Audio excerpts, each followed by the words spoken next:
কখনোই শোনা যায় যে এখানে কিছু না পেলে 6 তারিখে নরেন্দ্র মোদী আসলেই সেখানে যোগ দেবো, এরকম অনেকেই পাঁচিলে উঠে দাঁড়িয়ে আছে। জানি না কে বা কারা, কিন্তু শুনতে তো পাই অনেক কিছুই। আমরা শুনে চলি, তো সেটা শোনা যে কথা আছে সেটা শুনছি, চলছি। দল নিশ্চয়ই চিন্তা ভাবনা নেবে। আর আপনি একটি প্রশ্ন আমার বন্ধু ভাই বিধায়ক সুবোধ অধিকারীর কাছে করলেন যে 2019-এ সোমনাথ শ্যাম জয়েন করেছে। আমি অবশ্যই 2019-এ তৃণমূল কংগ্রেস জয়েন করেছি। আমি বিধায়ক হয়েছি সাধারণ মানুষের আশীর্বাদে।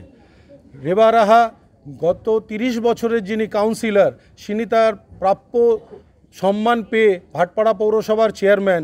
আমার মা কিংবা আমার ভাই কিংবা আমার বোন বিজেপিতে কিংবা কংগ্রেসে কিংবা সিপিএমে নয়, আর আমি তৃণমূলে নই। আমার মাও তৃণমূল কংগ্রেসের সৈনিক এবং আমি তার ছেলে সোমনাথ শ্যামও তৃণমূল কংগ্রেসের সৈনিক। আমি আমার আখের গোছাবার জন্যে মাকে বিজেপিতে পাঠিয়ে নিজে তৃণমূল কংগ্রেসে এই ধরনের রাজনীতি করিনি। অবশ্যই আমার মা সম্মান পেয়েছে, মমতা বন্দ্যোপাধ্যায়, অভিষেক বন্দ্যোপাধ্যায় সে সম্মান দিয়েছে তাকে, সে সম্মানের তিনি যোগ্য ছিলেন, তাকে তিনি পেয়েছেন। তার জন্য চিরকৃতজ্ঞ আমাদের এই পরিবার থাকবে। কিন্তু তার জন্যে বিজেপি, সিপিএম, কংগ্রেসে পরিবারের এক একজন সদস্যকে এক এক দলে রেখে আমরা রাজনীতি করি না। আমরা আদর্শ মেনে চলি, আদর্শ মেনেই চলবো। 100 বার যিনি বলেছেন তাকেই ইঙ্গিত করে বললাম। আমি তো অন্য কাউকে, আপনি যে প্রশ্ন করলেন সে প্রশ্নের উত্তর দিলাম। যদি সাংসদ করে থাকে এই প্রশ্ন বা আপনাকে বলে থাকে আপনার সংবাদ মাধ্যমের কাছে, তো তাকেই আমি এই কথাগুলো শোনালাম। কজন সই করেছে মোট এই যে কয়েক হাজার মানুষ সই করে দিচ্ছে ব্যারাকপুর লোকসভার অন্তর্গত বিভিন্ন বিধায়কের কাছ থেকে। ইতিমধ্যে সুবোধ অধিকারীর কাছেও ওখানকার কাউন্সিলর্স থেকে আরম্ভ করে সাধারণ কর্মীরা তারা সই করে পাঠাচ্ছে, আমার কাছেও পাঠিয়েছে।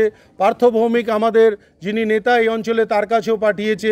মঞ্জু বসুর কাছেও যাচ্ছে, রাজ চক্রবর্তীর কাছেও যাচ্ছে। সবার কাছে সাধারণ মানুষ এই দাবি সনদ লিখে পাঠাচ্ছে, সবাই বলছে। দাবি সনদে একটাই কথা, কিছুই নেই।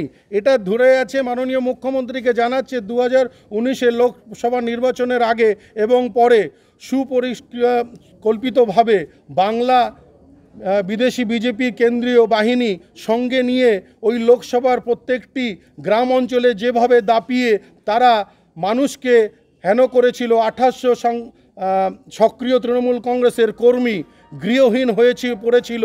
এছাড়া তৃণমূল কংগ্রেসের দলীয় কার্যালয় সমস্ত ঘরবাড়ি জ্বালিয়ে দেওয়া হয়েছিল। তার সঙ্গে প্রায় 350 এবং 30 জন সহকর্মী ভাই ও সদস্যদের আমাদের চিরন্তরে হারিয়ে ফেলতে হয়েছিল। এই সব কথাই লেখা আছে। তারা দাবি জানিয়েছে যে আগামী দিন এই ধরনের মানুষ যারা তৃণমূল কংগ্রেসে থেকে খেয়ে পড়ে তৃণমূল কংগ্রেসের বিরুদ্ধে যারা এই কাজ করেছিল, পার্টি অফিস পুড়িয়ে দেওয়া, পার্টি অফিস জ্বালিয়ে দেওয়া, সেই ধরনের মানুষ যারা ইঁদুর হয়ে আবার এই দলে ফিরেছে তাদের যেন কোনো রকম স্থান না দেওয়া হয়। কেন আগামী দিন তারা একটা পা বাড়িয়ে রেখেছে, আবার সেই সাম্প্রদায়িক দলের প্রতি, আবার সেই বিজেপির দিকে তারা পা বাড়িয়ে রেখেছে। কেন? পরিবারের এক সদস্য সেই দলেই রয়েছে, আর একজন এদিকে রয়েছে। হয়তোবা কিংবা বলবে কালকে, আপনাদের আগাম জানিয়ে রাখি যে ছেলেও চলে আসবে। তো ছেলে তো নিশ্চয়ই চলে আসবে। তারা তো এসেছে আখের গোছাতে, তারা এসেছে নিজেকে কেস থেকে বাঁচাতে, তারা এসেছে নিজেকে সঠিক জায়গায় আবার দাঁড় করাতে, ব্যবসা চালাবার জন্য এসেছে। তারা দলকে স্নেহ করে দলের কর্মীর পাশে দাঁড়াবার জন্য আসেনি। কেন? যারা দলকে ভালোবাসে তারা মাইনরিটি কথায় সেদিনকে বলতো না যে আজানের বিরুদ্ধে তারা কেস করতো না, তারা কিন্তু সেদিনকে সংখ্যালঘু ভাইদের খুন করতো না, তারা সেদিনকে মসজিদে বোম চালাতো না, তারা কিন্তু সেই কাজগুলো করেছিল। তারা ভুলে যায় না জানো যে এই কাজ করে এই ব্যারাকপুর লোকসভার মানুষ তা থেকে অনেকটাই দূরে সরে এসেছে। তাই তারা চাইবে আগামী দিন এই জিনিসগুলো যেন আরও পুনরাবৃত্তি না হয়। সেই জন্যে সাধারণ মানুষরা এই দাবি সনদ লিখে বিভিন্ন জায়গার থেকে তারা পাঠাচ্ছে।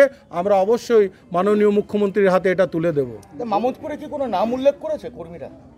যেটা আছে সেটা মাননীয় মুখ্যমন্ত্রীর কাছে যাবে এবং বন্ধ খামে যাবে, সেটা ওনার কাছেই খোলা হবে এবং উনি জানবেন যে তার মধ্যে কি লেখা আছে। এবং সাধারণ বায়ানগুলো আপনাদের পড়ে শোনালাম, বাকিটা ওনার কাছে ওনার খামটাই খোলা হবে।